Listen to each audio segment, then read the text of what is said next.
À la une de cette édition du journal, il a toujours la confiance du chef. Félix Tshisekedi a instruit Jules Alinguete de poursuivre sans désemparer la lutte contre la corruption et les antivaleurs dans la gestion publique. L'inspecteur général, chef de service de l'IGF, a été reçu hier par le chef de l'État. On en parle dans ce journal. Et puis isolé et reclus à sa résidence de la Sablière depuis le 30 août 2023, Ali Bongo a annoncé son retrait de la vie politique. C'est la première fois qu'il s'exprime depuis sa chute. L'ancien président de la République a appelé les Gabonais à la réconciliation avant de demander la libération de sa femme et de son fils. Et dans le monde, ce sont des scènes dignes d'un film à la Kingsman. Après les beepers, c'est au tour des talkie-walkie des membres du Hezbollah d'exploser au Liban.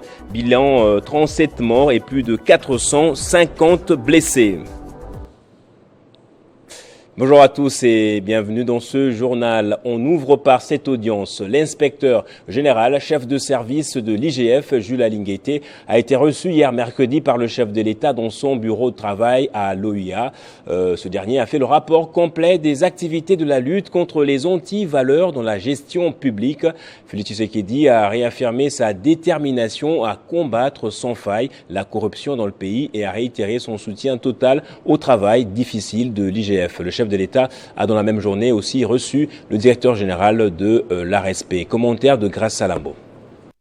Placé sous l'autorité directe du président de la République, l'inspection générale des finances poursuit sa lutte acharnée contre les antivaleurs, notamment le détournement des deniers publics et la corruption. Reçu en audience à la Cité de l'Union africaine par le président de la République, Jules Alinguete a présenté les rapports de ses activités dans le cadre de la surveillance des opérations financières de l'État. Le président de la République, Félix Antoine Tshisekedi, a instruit Jules Alinguete et toute son équipe de poursuivre avec sa bénédiction la lutte contre la corruption en République démocratique du Congo. Le chef de l'État a réitéré sa détermination à éradiquer les antivaleurs dans la gestion de la chose publique et a témoigné à l'inspecteur général des finances, chef des services de l'IGF, Jules Alinguete, de son soutien total.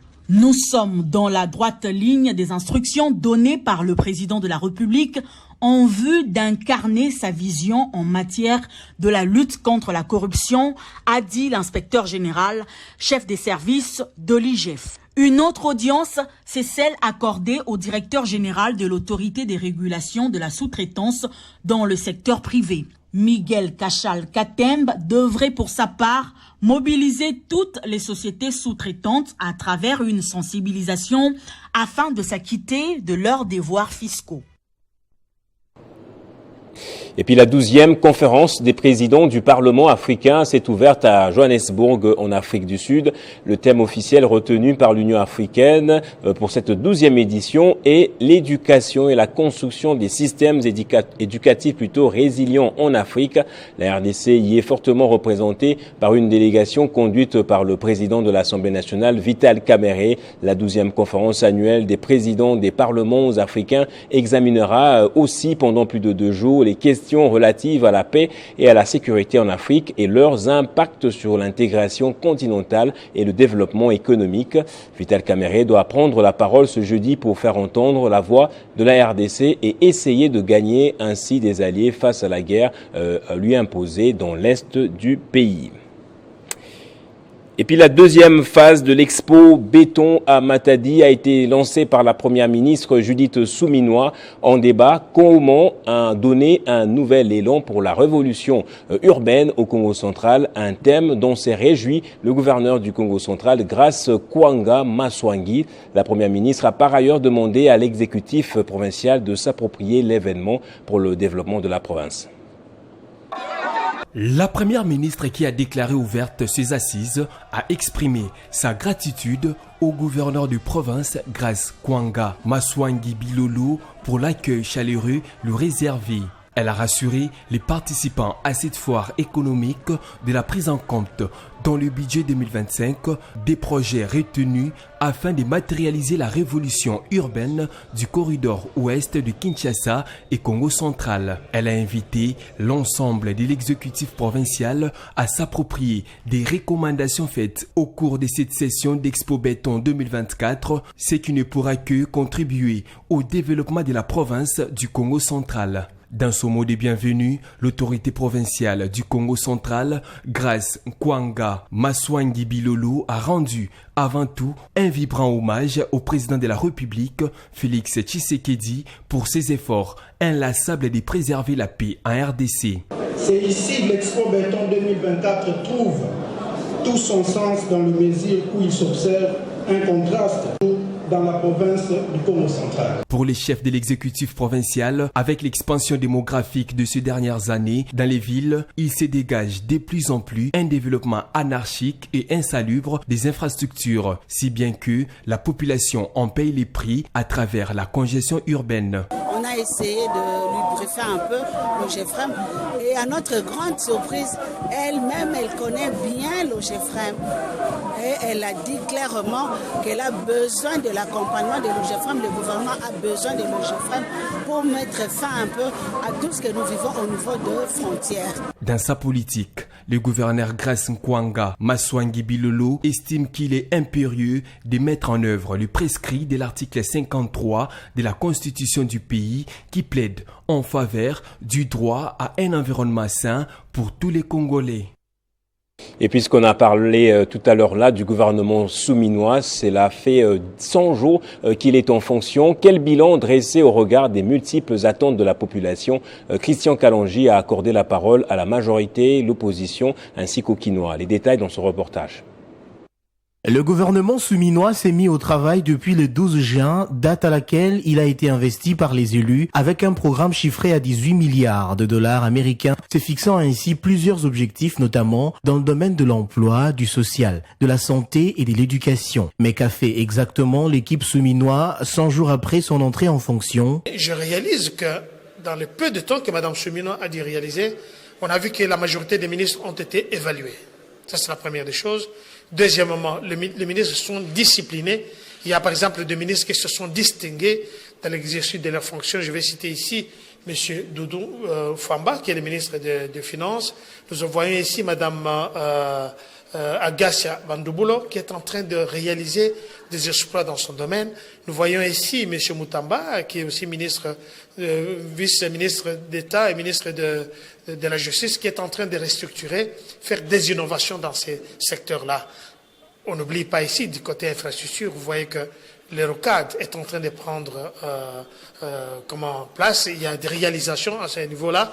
Et puis, nous voyons que le taux de dollar est stabilisé jusque-là. Cet avis n'est nullement partagé par l'opposition congolaise qui estime qu'aucune bonne décision n'a été prise durant les 100 premiers jours du gouvernement souminois. Dans les 100 jours, nous n'avons pas de signaux forts, surtout de la part de la première ministre qui devait en réalité, sur pied des dispositions pertinentes de l'article 93 de la Constitution, être à la direction des actions publiques, mais éventuellement être la coordinatrice de tout ce qui s'est fait dans l'État et au nom et pour le compte du gouvernement. Nous nous rendons compte que l'essentiel de ce qui est fait échappe à son contrôle. Il n'y a pas une coordination, il n'y a pas une direction. Chaque ministère apparaît autonome et cela réduit dans une large mesure la capacité de coordination. Or, sans coordination, il est difficile d'atteindre les objectifs et de manière harmonieuse. Donc, nous comprenons que tout ce qu'il y a comme dysfonctionnement au niveau du gouvernement justifie dans une large mesure la non-amélioration de conditions de vie et de travail de la population congolaise. Impatiente, la population quinoise qui reste dans la soif de voir sa situation s'améliorer lance un cri d'alarme. Dans les 100 jours, moi, je ne saurais pas dire qu'elle a bien travaillé ou bien elle a mal travaillé parce que concrètement, je ne vois pas ce qui est de bon. Ce qui est de bon, juste, c'est quoi? Il n'y a rien qui a changé. Au contraire, la situation ne fait que s'empirer. Donc, c'est très difficile de le dire parce que ça fait quand même mal qu'on voit un gouvernement qui est en place 100 jours après. Concrètement, quand on veut vraiment évaluer en termes de réalisation, en termes d'impact, il n'y a rien qui est fait. Les 100 jours du gouvernement souminois coïncident avec la rentrée parlementaire. Les élus qui reviennent des vacances parlementaires ont promis un contrôle parlementaire sans complaisance. Le ministre de la Justice, Constant Mutamba, a échangé mercredi avec le président de la Cour constitutionnelle, le président du Conseil supérieur de la magistrature aussi, Dieudonné Kamuleta. Les deux personnalités ont convergé sur la tenue des États généraux pour le mois d'octobre. Cet échange, a indiqué le garde des Sceaux, a eu pour but d'harmoniser les vues sur les termes de l'organisation de l'événement. Nous nous sommes retrouvés avec le président de la Cour constitutionnelle, président du Conseil supérieur de la magistrature, dans le cadre de concertation qui existe entre le Conseil supérieur de la magistrature et le ministère de la Justice, qui représente en fait le gouvernement de la République, l'exécutif.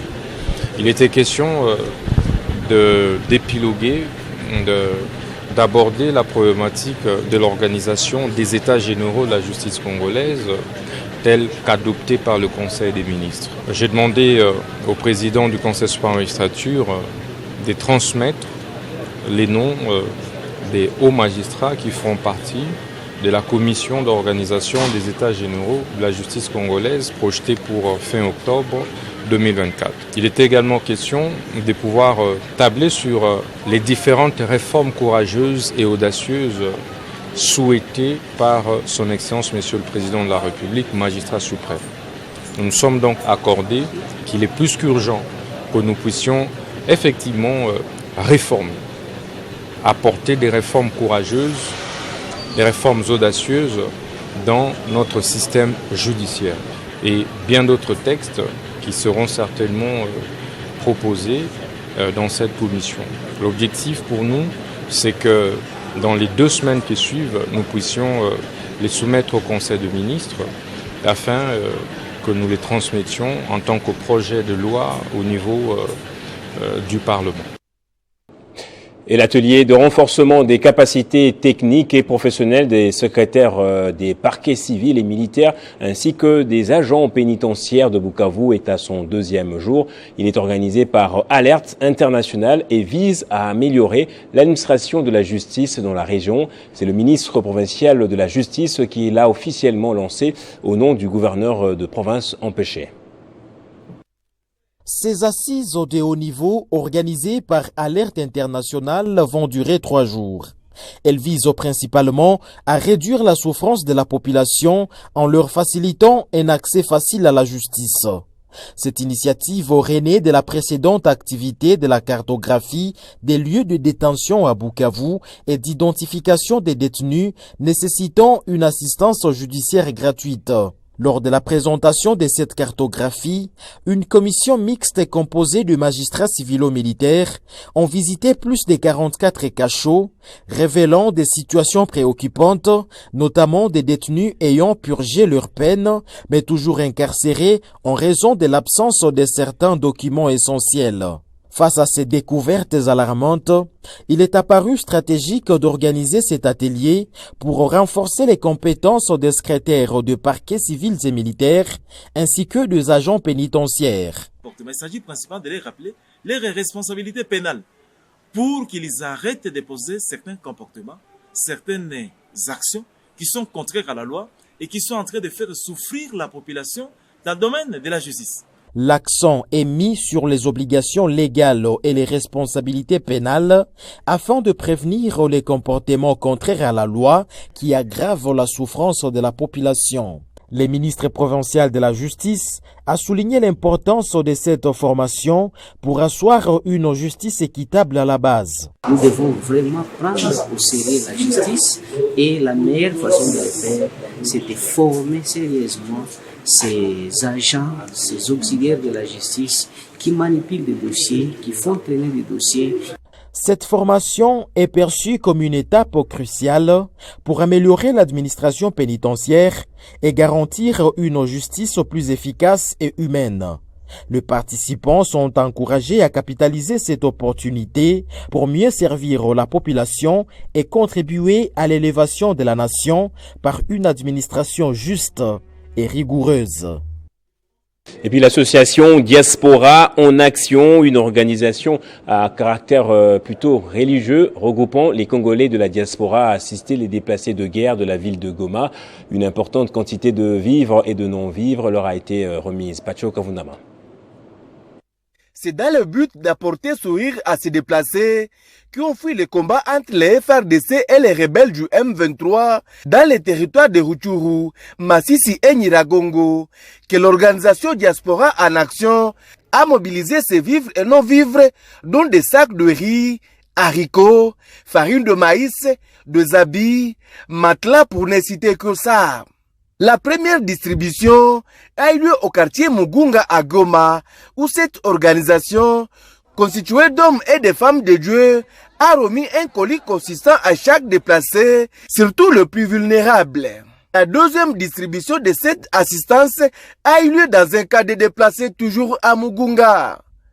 Très contents, ces déplacés ont remercié cet esprit de partage de la part de la diaspora en action, mettant à profit leur séjour au Nord Kivu.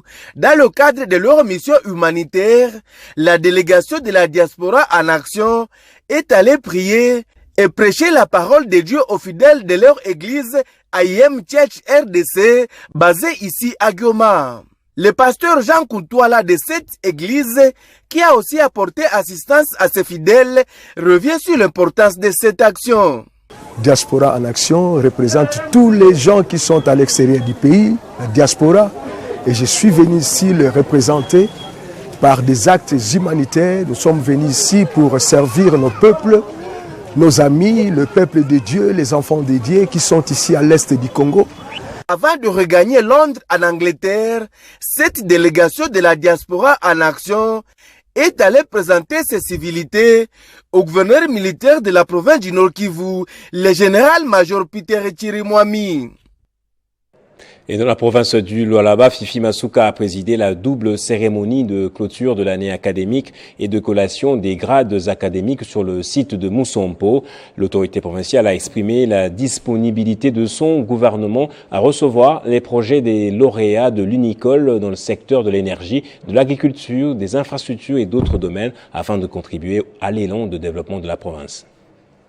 La double cérémonie de la clôture de l'année académique 2023-2024 et la collation des grades à l'université de Kolosi a connu la participation de la gouverneure de Lualaba et quelques membres de son gouvernement. Fifi Masuka Saini a assisté à toutes les étapes de la cérémonie. Plusieurs discours ont été prononcés, notamment celui du secrétaire général académique en charge de la recherche et celui de l'administration avant les recteurs de cette institution d'enseignement universitaire.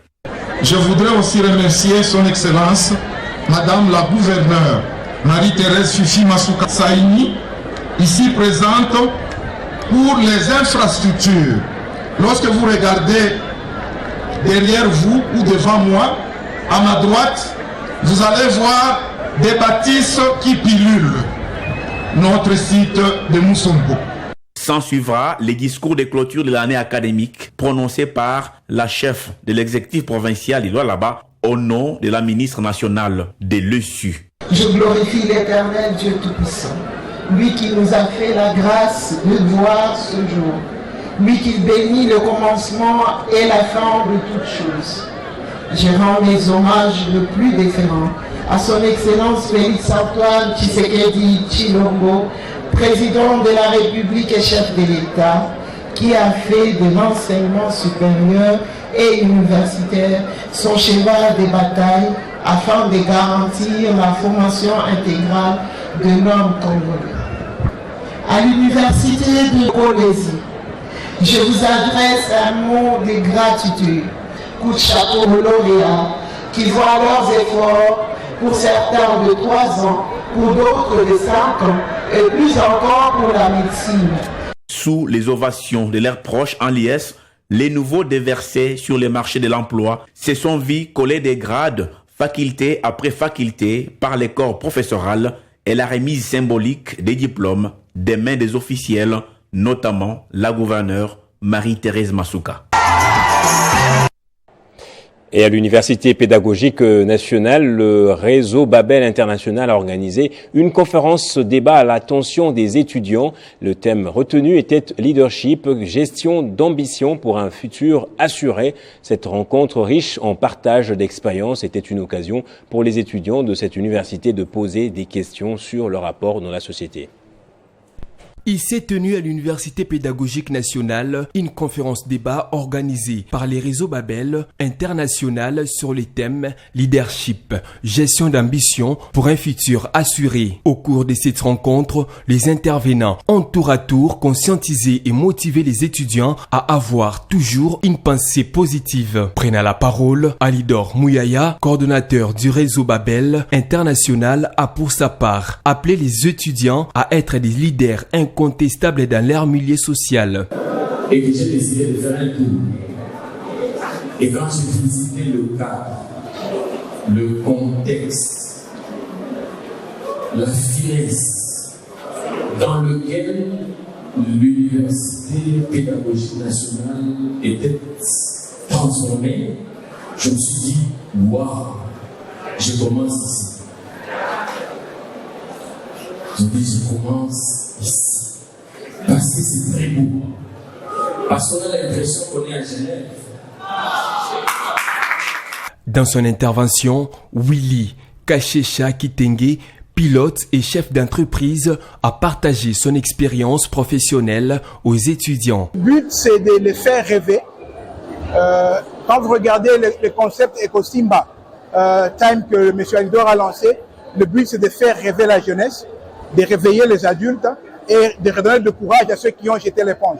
Au cours de cette rencontre, deux jeux de questions-réponses entre les étudiants et les orateurs ont également marqué la journée. À la fin, le coordonnateur a remis des cadeaux aux étudiants, question de les motiver à mettre en pratique les conseils prodigués. Ceci à la grande satisfaction des étudiants. Et à l'actualité en Afrique à présent, une année après sa chute et sa réclusion dans son propre pays, Ali Bongo était sorti de son silence hier et dit ne plus avoir l'intention de nourrir des ambitions politiques. L'ancien président de la République a dans une lettre écrite de sa propre main appelé à la réconciliation nationale et à la libération de sa femme et de son fils. Commentaire. Cette communication vient sans doute tirer les rideaux pour la carrière politique de l'ancien président gabonais. Dans une lettre envoyée au peuple gabonais et diffusée mercredi par les médias locaux, Ali Bongo Ondimba, 65 ans, a annoncé son retrait définitif de la vie politique du pays. Au-delà de ses adieux, ce dernier a lancé un appel à la justice pour sa famille, dont les membres sont devenus, selon lui, des boucs émissaires pour des faits dont ils ne sont responsables. L'ancienne première dame, 61 ans, et son fils de 32 ans sont détenus à la prison centrale de Libreville. Ils ont été inculpés pour des faits d'une extrême gravité selon les pouvoirs. Nordin Bongo, notamment pour corruption et détournement des fonds publics, Sylvia Bongo pour blanchiment des capitaux, recel, faux et usage des faux. Depuis leur arrestation, le gouvernement de transition du général Oligui n'a partagé que de maigres informations sur leur état ou sur l'avancée de l'enquête. Depuis les coups d'État du 30 août 2023, qui a mis fin à 55 ans de dynastie familiale, l'ex-président vit dans sa résidence privée de Libreville. Il est libre de quitter le pays selon les gouvernements, alors que lui-même affirme selon plusieurs sources, n'est pas l'être et est soumis à surveillance quotidienne. On va terminer au Liban. Les explosions n'en finissent pas. Après les beepers, les talkie-walkie des membres du Hezbollah ont explosé mercredi alors que le pays était en plein deuil des explosions de la veille. Le bilan fait état d'au moins 37 morts et plus de 450 blessés. Le Premier ministre libanais a demandé au Conseil de sécurité de l'ONU qui se réunit d'urgence vendredi de forcer Israël à arrêter sa guerre technologique.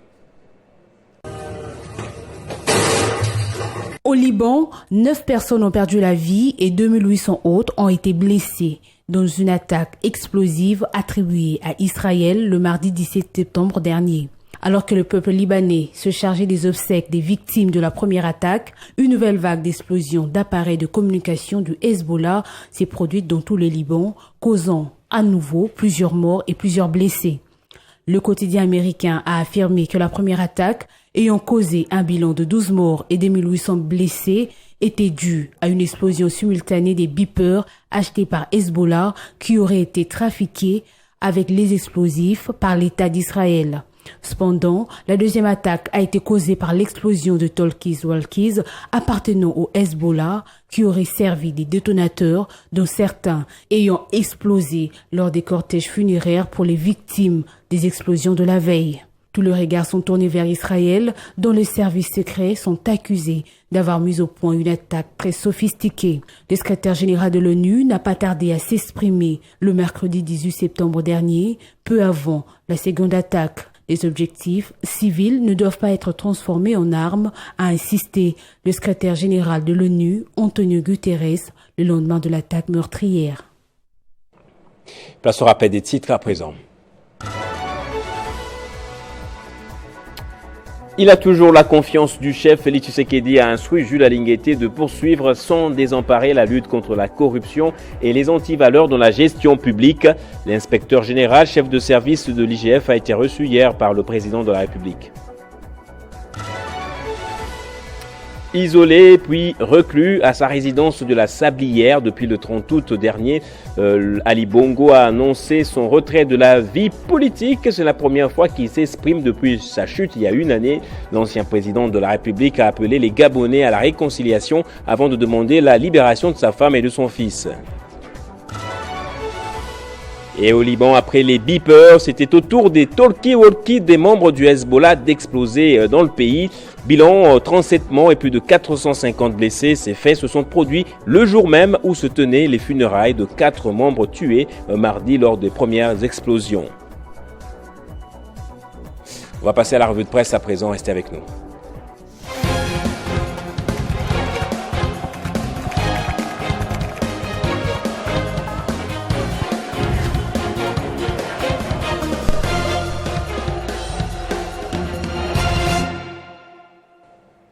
Et comme tous les jeudis, nous lirons les journaux avec Moïse Chamala, qui bientôt sera là avec moi. Moïse, bienvenue à toi, bonjour. Merci Gaëtan, bonjour et bonjour à tous ceux qui nous suivent dès partout dans le monde.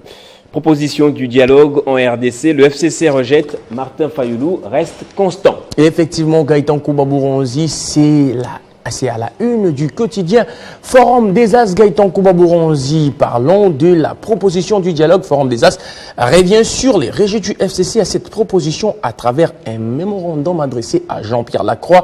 Selon ces quotidiens, les Francs communs pour les Congos est fermement opposé à toute initiative des dialogues nationaux en RDC. La formation politique de Joseph Kabila juge cette démarche inutile et inopportune. Pour Info 27, Gaëtan Koubabouronzi, Martin Fayoulou reste ferme sur sa position des dialogues, assurant que la cohésion nationale est essentielle pour faire face à l'agression du Rwanda et d'autres ennemis. Gaëtan Koubabouronzi venant de l'extérieur après Kinshasa, Jean-Pierre Lacroix séjourne actuellement à Goma, nous informe radiocapi.net, accompagné d'une délégation et de Bintou Keïta, chef de la MONUSCO. Ces hauts fonctionnaires de l'ONU a rencontré les gouverneurs militaires du Nord Kivu, le général-major Peter Chirimwami. La situation sécuritaire dans l'est de la RDC demeure prioritaire pour Washington. C'est ce qu'a affirmé Linda Thomas Greenfield, ambassadrice et représentante des États-Unis auprès de l'ONU. Et puis il y a plénière ce jeudi à l'Assemblée nationale, alors que hier, Souminois avait rencontré et échangé avec Samuel Kondé. Effectivement, Gaëtan Koubabouronzi, c'est ce que nous en prenons forum. Plutôt, c'est sur 7.cd qu'une plénière est prévue ce jeudi à l'Assemblée nationale. L'annonce a été faite par la députée nationale Dominique Mounongo via un message électronique. Gaëtan Koubabouronzi transmis à ses collègues hier mercredi, une séance plénière ce jeudi pour proroger l'état des sièges dans les provinces de l'Ituri et du Nord Kivu. Mais dans les lignées du journal, les lauréats revient sur l'échange hier entre Judith Souminois et Jean-Michel Sama Lukonde au Palais du Peuple. Cet tête-à-tête a été centré sur les axes prioritaires de la loi des finances 2025 et les 6 engagements du chef de l'État. La chef du gouvernement honore ainsi sa promesse qu'après son investiture par l'Assemblée nationale, elle allait se rendre disponible pour des concertations régulières avec les deux chambres du Parlement. Parlons proposition de la construction d'un nouveau siège du Parlement tel qu'annoncé par les présidents du Sénat. Les journaux La Prospérité s'y oppose. Pour ces quotidiens, la priorité devrait être accordée à l'éducation, la santé et la lutte contre la pauvreté plutôt qu'à la construction d'un nouveau siège pour les députés. Et pour terminer, États généraux de la justice, Kamuleta échange avec Constant Moutemba sur les préparatifs. Ça s'est passé hier, Gaëtan Kouba-Bouranzi, au siège du Conseil supérieur de la magistrature, sauf imprévu, fin octobre 2024, selon 7sur7.cd, pour bien préparer ces assises. Les ministres d'État, ministre de la Justice et garde des Sceaux, Constant Moutemba, a eu une séance de travail ce mercredi 18 septembre avec les présidents de la Cour constitutionnelle et présidents d'office du Conseil supérieur de la magistrature, Dieudonné Kamuleta. Selon la dépêche qu'il a annoncé, il était question d'harmoniser les termes des références sur l'organisation des États généraux de la justice tels qu'adoptés par les conseils des ministres. Gaëtan à la une du quotidien La Prospérité, lui ici qui parle également de la même chose, États généraux de la justice, les conseils supérieurs de la magistrature, Constant Moutemba consulte Dieudonné et Kamuleta. Eh bien, La Prospérité rapporte que pour les États généraux de la justice en RDC, Constant Moutemba a consulté Dieudonné et Kamuleta. À en croire les ministres de la Justice, une commission d'organisation de ces assises sera mise en place à la fin du mois d'octobre. Merci beaucoup Moïse Tchamala pour cette très belle présentation. Je vous en prie Gaëtan Kouba-Bouranzi. Et c'est donc par ici que va se refermer aussi ce journal. Merci à vous également de l'avoir suivi. L'actualité est en continu sur votre chaîne Télé 50.